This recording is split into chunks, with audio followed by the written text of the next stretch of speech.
As the African sun peeked over the horizon, the animals of the savannah gathered at Pride Rock to honor King Mufasa and Queen Sarabi's newborn lion cub, Simba. The proud parents had just welcomed the tiny cub to the great circle of life. Rafiki, a wise baboon, presented the future king to the savannah. The animals cheered and stamped their feet in approval. Scar, Mufasa's brother, didn't attend the ceremony. Scar had been next in line to rule until Simba was born. He wanted to get rid of the young cub so he could be king. Life's not fair, is it? Scar complained to a mouse he was about to eat. Just then, Mufasa's advisor Zazu flew by. King Mufasa's on his way, he announced. Mufasa was not happy that Scar was absent from the celebration.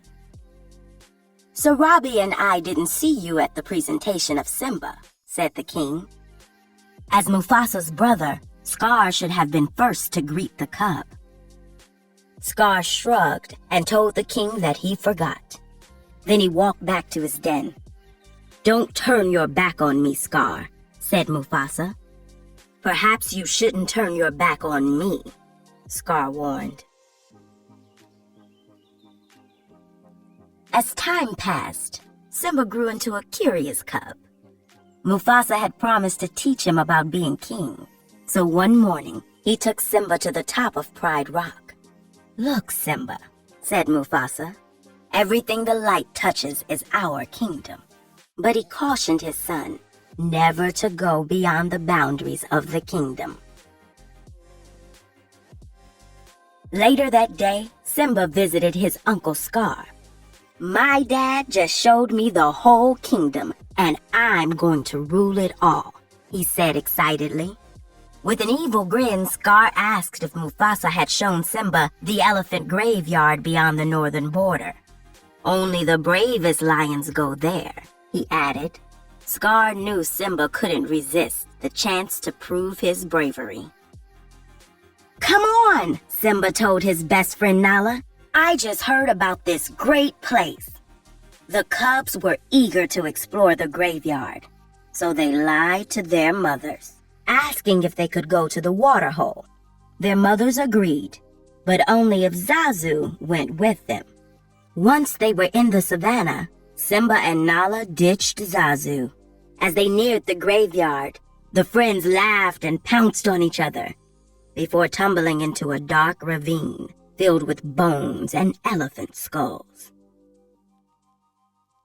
Dark mist covered the ground.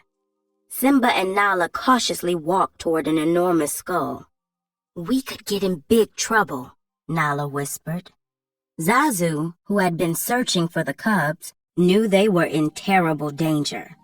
As soon as he found them, 3 hyenas emerged from the shadows and backed them into a corner. We'd love you to stick around for dinner, said Shenzi, the leader of the trio.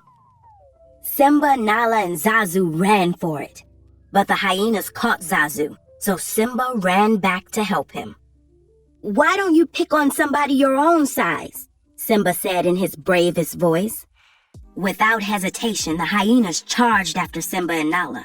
The cubs were no match for the hyenas. Just when it looked like they were done for, Mufasa arrived and saved them. The frightened hyenas quickly ran away. Simba was in big trouble, but the king didn't stay angry for long. We'll always be together, right? Asked Simba.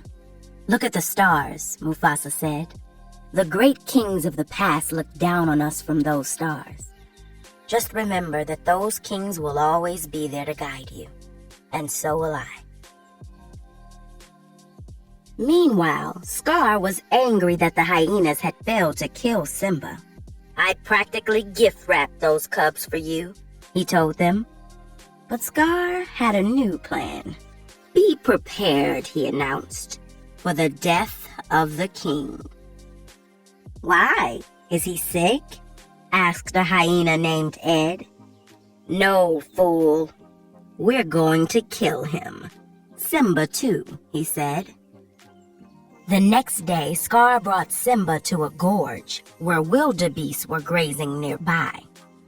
"Now you wait here. Your father has a marvelous surprise for you," he said. When Scar was safely away, the hyenas chased the wildebeest towards Simba. Then Scar ran off to find Mufasa. "Stampede! In the gorge! Simba's down there!" he said.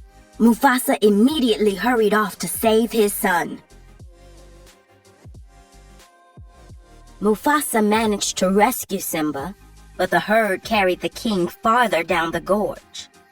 When he tried to climb out, the rocks crumbled beneath him. To Mufasa's relief, he saw Scar above him. "Brother, help me!" he cried out. But Scar dug his claws into Mufasa's paws. "Long live the king," he whispered, before throwing his brother back into the gorge.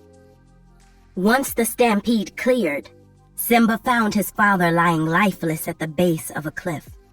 He tearfully nudged Mufasa's paw, but the great king did not stir. Then Scar appeared. "Simba, what have you done?" "It was an accident," said Simba. I didn't mean for it to happen. What am I gonna do?" The poor cub was overwhelmed with grief. "Run away, Simba," Scar instructed. "Run away and never return." Scar watched as Simba fled the only home he'd ever known. Once the cub was out of sight, Scar ordered the hyenas to kill him. They chased Simba through the gorge and up a steep cliff. Desperate to escape, Simba leaped into a thorny thicket below. The hyenas skidded to a stop when they saw the thicket. "He's as good as dead out there," they agreed before returning to Pride Rock. Back at Pride Rock, Scar broke the news of Mufasa's death. Sniffling between words, he explained that Simba's young life was cut short, too. "It is with a heavy heart that I assume the throne," he said, before declaring he would rule alongside the hyenas. The lions hung their heads as King Scar ascended Pride Rock. Simba ran and ran until he couldn't run anymore. Exhausted, he fainted under the heat of the desert sun, where a meerkat named Timon and a warthog named Pumbaa found him. The cheerful friends brought Simba home with them. When Simba woke up, he was still sad. But Timon and Pumbaa explained that when life gets them down, a certain phrase helps them feel better. "Repeat after me," said Timon before clearing his throat. "Hakuna Matata." Simba didn't understand, so Pumbaa explained. "It means no worries." Simba liked this motto and his new friend's carefree lifestyle, so he decided to stay with them in the jungle. Years passed and Simba grew into a strong young lion. He tried to forget about the past, but as he gazed into the night sky with Timon and Pumbaa one night, he couldn't help thinking of the great kings and everything his father had taught him. Simba sighed. He didn't know where he belonged in the great circle of life. One day, as Timon and Pumbaa strolled through the jungle, a lioness attacked Pumbaa. The terrified warthog ran away, but got stuck under a tree root. Simba rushed to protect his friend. As Simba wrestled the lioness, she pinned him to the ground. Simba quickly realized it was his old friend Nala. As the sun set, Simba showed Nala around the beautiful jungle. They were so happy to see each other again, but something was on Nala's mind. "We've really needed you at home," she said. Under King Scar, the Pride Lands had become barren, and the animals were starving. "I can't go back," he said. "You wouldn't understand." That night, wise old Rafiki found Simba alone and deep in thought. "You're Mufasa's boy," he said. "He's alive, and I'll show him to you." Curious, Simba followed Rafiki to the edge of a stream. As he looked into the water, his reflection changed shape and became the face of Mufasa. "You see, he lives in you," said the baboon. Mufasa's face then appeared in the clouds and began to speak. "Look inside yourself, Simba. You are my son and the one true king." The clouds faded away and Simba knew what he had to do. "I'm going back," he told Rafiki, and immediately set off for Pride Rock. When Simba reached the kingdom, he couldn't believe his eyes. The once bountiful land was now dry and barren. Just then, Nala, Timon, and Pumbaa ran up behind him. Rafiki had told them that Simba had returned home, and they all wanted to help their friend reclaim the throne. "At your service, my liege," said Pumbaa. While Simba searched for Scar, Timon and Pumbaa distracted the hyenas. Simba soon found the false king arguing with his mother, and when Simba saw Scar strike her, he let out an angry roar and lunged at his uncle. "Simba, I'm a little surprised to see you." "Alive," said Scar, eyeing the hyenas. "The choice is yours, Scar," said Simba. "Either step down or fight." Scar wouldn't give up the throne that easily, so he backed Simba over the edge of Pride Rock. With his nephew dangling below, Scar whispered into Simba's ear, "I killed Mufasa."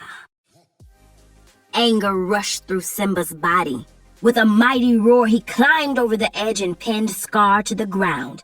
"Tell them the truth," he cried out. Reluctantly, Scar admitted to the animals of the Pride Lands that it was he who had killed Mufasa. Victorious, Simba ordered Scar to leave the kingdom. But when Simba turned his back, Scar attacked him again. With a swipe of his powerful paw, Simba knocked his uncle over the edge, where a pack of hungry hyenas was waiting. Scar was never seen in the savannah again. Finally, Simba took his rightful place as king. All the animals rejoiced at his return, and under his rule, the Pride Lands once again flourished. Many months later, the animals of the savannah again made their way to the foot of Pride Rock. Rafiki presented the new princess, the daughter of King Simba and Queen Nala, to the cheering crowd below. Simba was so proud. He had finally found his place in the great circle of